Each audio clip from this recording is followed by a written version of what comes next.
প্রিয় বন্ধুরা, বাংলাদেশ থেকে ফিলিস্তিনকে নিয়ে আমরা কিছু কথাবার্তা বলবো।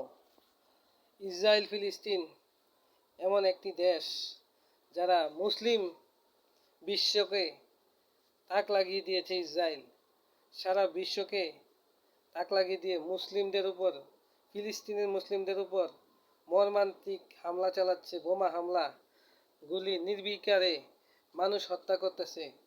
তাদের কি বিচার করার মতো কেউ নেই? অথচ দেখুন, সারা বিশ্বে অনেকগুলো মুসলিম পরাশক্তি দেশ আছে যাদের অস্ত্র অভাব নেই, সেনাবাহিনীর অভাব নেই, বোমা বারুদের অভাব নেই। তারা কেন জাগ্রত হচ্ছে না? তারা কেন ইসরায়েলের বিরুদ্ধে যুদ্ধ ঘোষণা করতেছে না? আমরা কি আর কত মার খাবো? মুসলিমরা আর কত মার খাবে? আমাদের মুসলিম ভাইদের এভাবে হত্যা করতেছে, এভাবে গুলি করতেছে, এভাবে বোমা মেরে নির্বিচারে হত্যা করতেছে। তাদের আমরা বিচার চাই। ফিলিস্তিন জিন্দাবাদ, ফিলিস্তিন জিন্দাবাদ, ইসরায়েল মুর্দাবাদ, ইসরায়েল মুর্দাবাদ। আমরা চাই ফিলিস্তিনের মুসলমানদের শান্তি।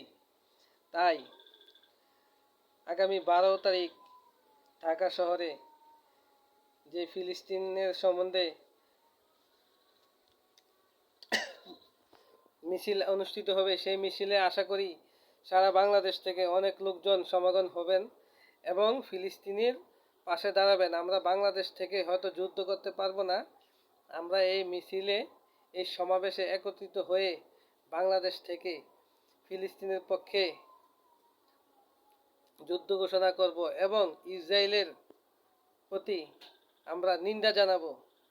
তারা যেন অচিরেই মুসলিম বিশ্বের ফিলিস্তিনের উপর থেকে তাদের এই হত্যাযজ্ঞ থামায়।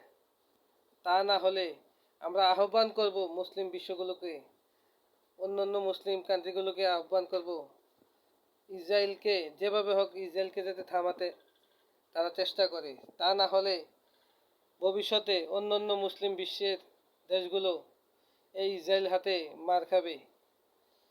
আগামী 12 তারিখ দল মত নির্বিশেষে সকল ধর্ম বর্ণর মানুষদেরকে ফিলিস্তিনের পাশে দাঁড়ানোর জন্য ঢাকায় সমাবেশে অংশগ্রহণ করার জন্য আহ্বান জানাচ্ছি।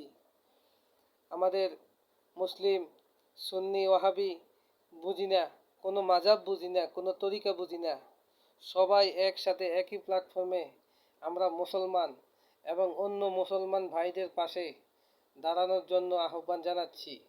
আসসালামু আলাইকুম।